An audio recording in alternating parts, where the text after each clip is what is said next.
Some songs don't ask to be impressive, they ask to be listened to, and I have been told that this is one of those songs. It's a patron vote winner and the theme was epic storytelling. And I've been told by my patrons it's one of the most haunting songs ever written. But my question is, how does he manage to hold attention for over 6 minutes with hardly any vocal flash? Let's give it a listen and learn about the story of the wreck of the Edmund Fitzgerald.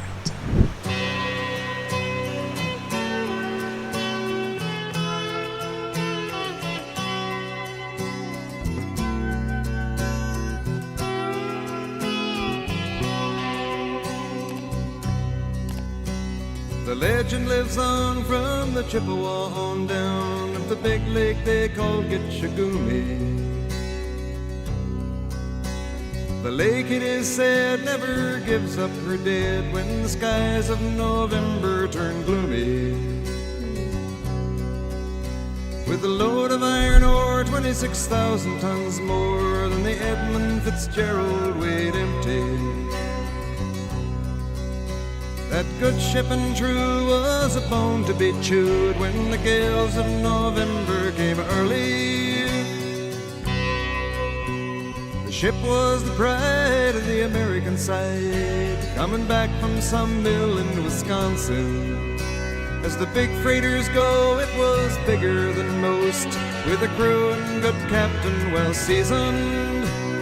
Straight away, the mood is set. You have this really steady rhythm. It feels very folky, very Celtic in background. So it makes me wonder about the people that were on the ship. Do they come from a Celtic background? It has a really spoken delivery. You can hear that it doesn't have a huge melodic range. It feels less like a performance and more like someone telling you something that they feel responsible for remembering, that they need to pass on that story. And it reminds me that sometimes we feel like our voice isn't worth listening to because we aren't using a huge amount of range, and that is completely untrue. In fact, sometimes simplicity is the best way to help your audience hear what you have to say. And that's certainly true in this case, because I'm able to pick up every single lyric. Concluding some terms with a couple of steel firms when they left fully loaded for Cleveland. Then later that night when the ship's bell rang, could it be the north wind they'd been feeling? I get this feeling of ominousness. He's building in some interesting ominous sounds. I know Gordon Lightfoot's voice, and I know he does this a lot anyway, but he's singing on the consonants more and more as he's moving through. Could it be the north wind they'd been feeling? Feeling instead of feeling. It isn't opening on the vowel. It feels too sung for this, but it feels very earthy and a little bit closed. Feeling. What I love is that each verse advances the story. This repetition builds anticipation and builds inevitability. It also builds trust with the listener, so you feel like, okay, I know where I'm going to continue to listen, but there's no rush to entertain in a fancy way. The story is enough here. Could it be the north wind they've been feeling?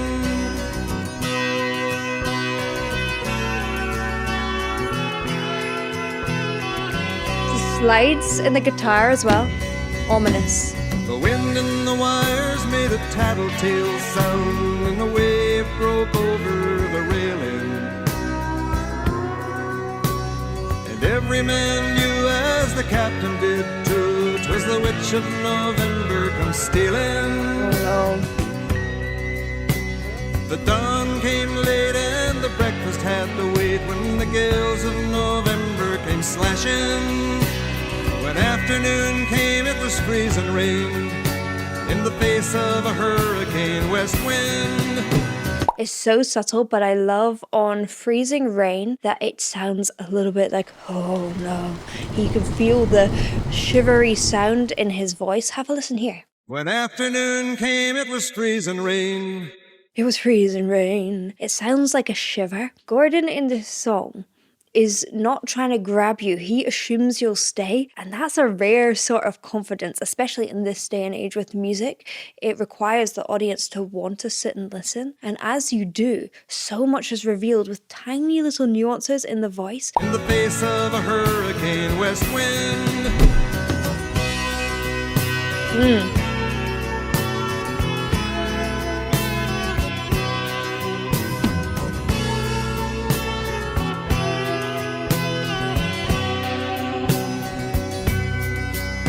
When supper time came, the old cook came on deck saying, fellas, it's too rough to feed you. That's so interesting, that 7 p.m. a sound. main hatchway caved in. He said, fellas, it's been good to know ya. It's so interesting because you're getting thrown around with a lot of the instrumentation, that arpeggiated synthy sound against a lot of those traditional instruments. And then his voice, it feels so heavy without being dramatic. How does he do it? Partially, he's purposely keeping it quite flat. That adds gravitas to it. It adds that inevitability that I talked about earlier. But the emotion for the listener in this scenario comes from the restraint, because you know how difficult it must be to be restrained in that circumstance. It makes it more haunting, more scary, more inevitable. He said, fellas, it's been good to know ya. God. It makes it feel real. Captain wired in, he had water coming in, and the good ship and crew was in peril. And later that night, when his lights went out of sight, came the wreck of the Edmund Fitzgerald.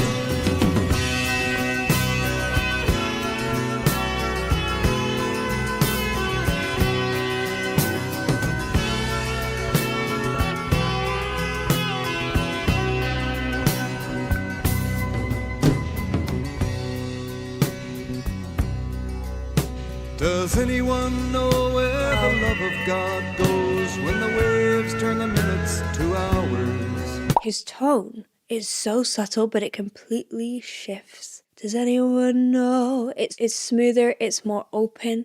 It feels like sadness rather than fear in the previous ones where he had that more direct tone and those strong consonants. Does anyone know where the love of God goes when the waves turn the minutes to hours? The searchers all say they'd have made Whitefish Bay if they'd put 15 more miles behind her. They might have split up or they might have capsized. They may have broke deep and took water. And all that remains is the faces and the names of the wives and the sons and the daughters.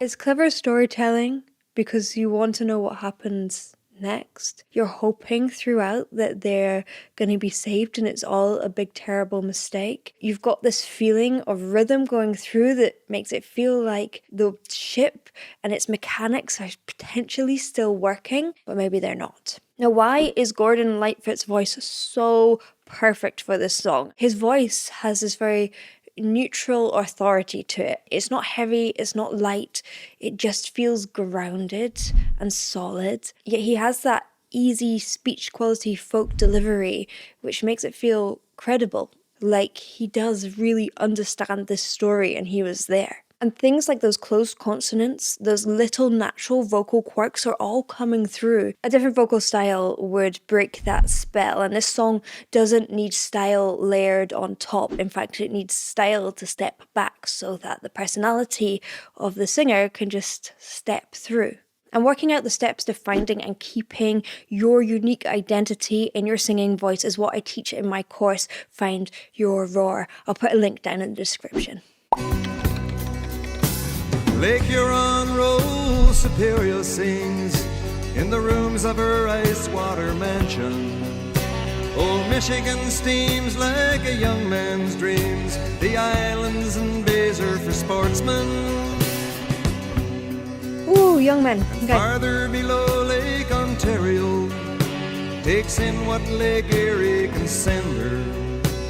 The iron boats go as the mariners all know, with the gales of November remembered.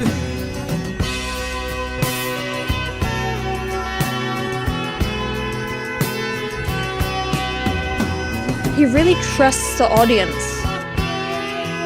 I think that's what's important here. The fact that Gordon trusts the audience to listen and has that confidence to just be and tell the story simply is rare. It is beautiful. And having that trust in the audience to listen, it allows us as an audience to go like, okay, I'll listen.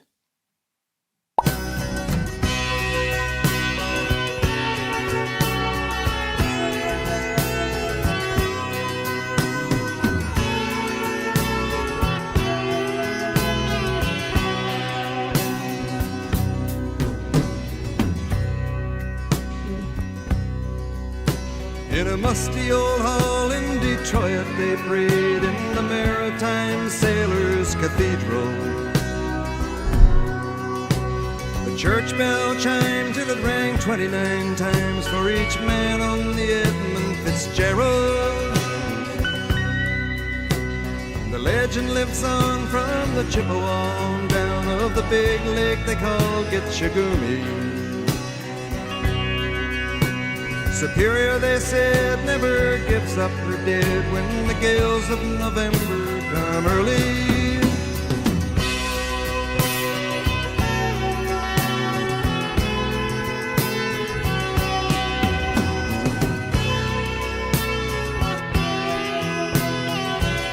A chilling story.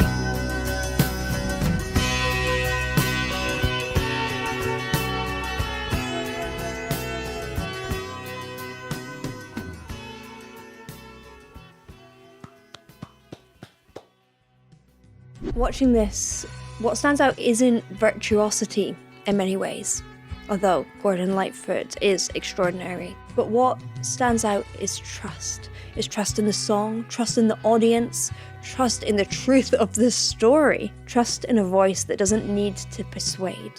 And this is what it sounds like when a singer knows exactly what their voice is for. If you like this, I have analysed some other classic artists here.